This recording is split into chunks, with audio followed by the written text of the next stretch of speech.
We got to talk Tennessee recruiting. Alabama, Tennessee last night. Neyland was rocking as the Volunteers.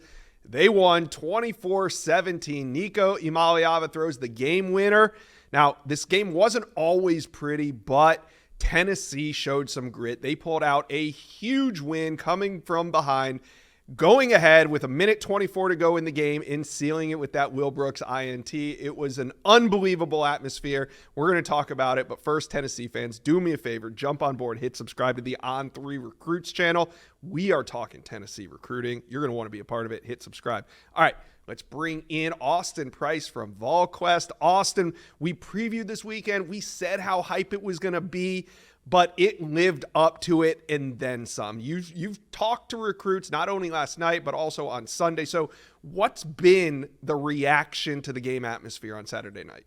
Well, no matter where you go on a visit, it's hard to have a bad time, right? I mean, especially at the upper echelon programs.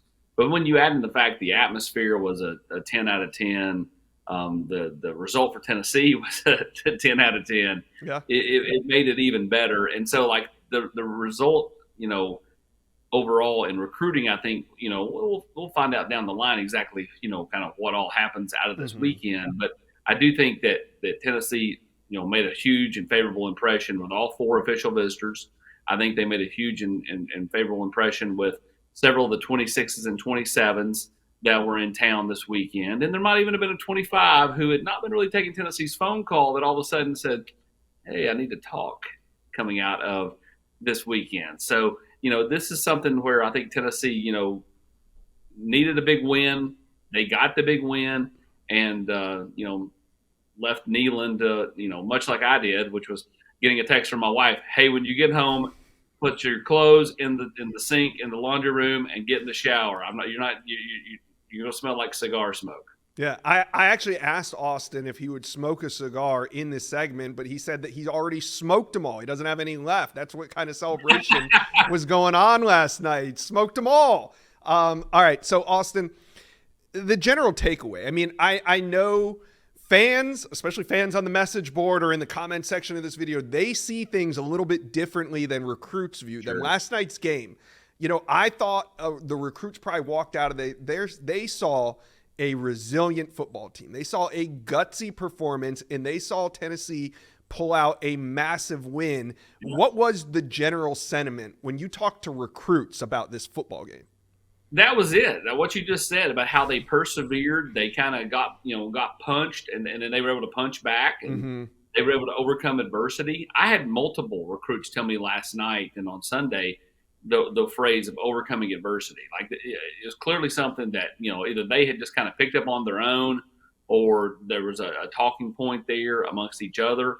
But yeah, I mean, I think Tennessee, again, found a way, and I've made the comment the last several weeks that, like, I've always thought the whole, like, it's a week-to-week season, like, kind of coaching jargon is the dumbest thing. But in, like, this new age, like, how do you not think that that's somewhat accurate, Josh? I mean, like, how do you explain Alabama beats Georgia, then loses to Vanderbilt? Tennessee, looks great, then loses to Arkansas, and then finds a way yesterday. So, I mean, each and every week is kind of its own season, as crazy as that is to admit. And, Tennessee's got 2 weeks to prepare for their next opponent, which is Kentucky. But, it's a good, good vibe around a lot of these recruits as they leave town, whether they be unofficials, like a Brandon Anderson who committed to Tennessee on Sunday, or official visitors like, some of the players they had, a couple of commits, and Jaden Harmon and Darion Smith, and a couple of guys not committed, and Austin Howard and Isaiah Campbell. Yeah, and fans, they tend to sometimes watch their team in a vacuum, right? Here at On3, we're watching football. We got that 4-box on YouTube on. We're watching all the games. And if you watch all the games, you see what a struggle it is week to week to pull out wins. I mean, you can be the hot program one week, but you lose the next week. And all that matters, though, is what I'm saying is you got to win. And that's what Tennessee did last night, and it has an impact on recruiting. So I want to know, Isaiah Campbell is really the prospect that we had our eyes on heading into this weekend. It's a borderline 5-star prospect, probably will end up being a 5-star when all the rankings are said and done. So this weekend, I mean, if you're going to put out a product for him to see, this was the one that you wanted him to come to. Is this atmosphere that maybe could get him to make a decision sometime soon? In talking to him on Sunday before he left town, he basically said, I'm going to commit when I feel like I'm ready. I'm going to go home. I'm going to think about it for a few days. I may still take more official visits, like the trip to North Carolina in the month of November. But he goes, when I'm ready, I may just pull the trigger. So what is that? What does that mean? Like, is he going to go home, think about it, and potentially commit in the next few days? I don't know. We'll see. Kids, they're going to go at their own pace. You look at Brandon Anderson, who was slated to go commit in December, and after last night just said, I'm done. I'm going ahead and getting in the boat Sunday morning, 11 a.m., boom, And so what does it happen with Isaiah Campbell when he returns home?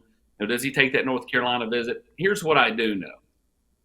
When he takes that North Carolina visit, that's going to be like a church service compared to what was last night for him. So, it's going to be vastly different. No offense to the Tar Heel fans, but that over there at Chapel Hill is not going to be what he witnessed yesterday. So, the one pull they have is the closeness to home, and that went out potentially. But what's Mac Brown's future like? And I think that's a big he has is he didn't resign middle of the season after the loss to James Madison like he kind of teased. But, does he make it into another year at his age? Does he want to go past this year? Or was that kind of okay, let me get through the end of the year and then, we'll see if we can find a replacement for me. So, yeah, but regardless of what happens, I think Isaiah Campbell in Tennessee. I think Tennessee's in a good spot leaving the weekend. They are in an outstanding spot leaving the weekend. Again, though, they got to keep the momentum up. They've built a lot of momentum here with him. They've slowly been building Josh. It took him forever to get him to decommit. He teased it a few times with him. Then Clemson would kind of close it down, and he would not come on a visit. Well, he finally decommitted. He finally takes the visit. It feels like Tennessee has the momentum here, as we head into the month of November. Yeah, sitting in a great spot. So, speaking of momentum, like you said, Tennessee goes into this bye week feeling great. They're going to go see some prospects on the road. You teased a recruit that gave Tennessee a call saying, hey, do you remember me? You want to tell us who it is? And also, what's your expectation for this week on the recruiting trail for the Tennessee coaching staff? No, I'll let it remain quiet for right now. But, it's a spot of need for Tennessee in this class. I'll give you that much. I think Tennessee wants to hit the ground running. They'll be out and about, late in the week going to see a lot of different players. I know Alec Ablin will go see Desan Brain. He was in town last night along with Jack Van Doorslayer, the two tight ends committed for this class. And then, Tennessee wants to add at least one, if not two more linebackers. Brandon Ains, a Wisconsin commit from Page High School in Middle Tennessee. That's one that Tennessee's targeted. Obviously, Austin Howard was here for his official visit this weekend. I would expect him to decommit from Mississippi State in the coming days, and that being a Tennessee-Vanderbilt battle in the month of November. Memphis is trying to get him with some of that FedEx NIL money. They're trying to get him to come over and take a look at him. And that's possible, right? It's in this era. You never know. But Tennessee needs defensive linemen. Tennessee needs another running back in this class. And so, I think, they want to continue to just kind of work and see what happens. And don't forget about safety either. That's another spot where I think Tennessee could end up adding another piece. Somebody like Tim Merritt, who has been committed to Miami for a while. I know that he and Tennessee have kind of been engaged in talks of the last, month or two. So we'll see if anything transpires there. All right, Tennessee fans. I know you guys are probably watching this a little hungover this morning, but it's okay. The Volunteers made a statement last night. 24-17 win in Neyland with hundreds of recruits in attendance. So talk to me. Comment section below. Who do we think the mystery recruit is that Austin Price is teasing? Let me know. Comment section below.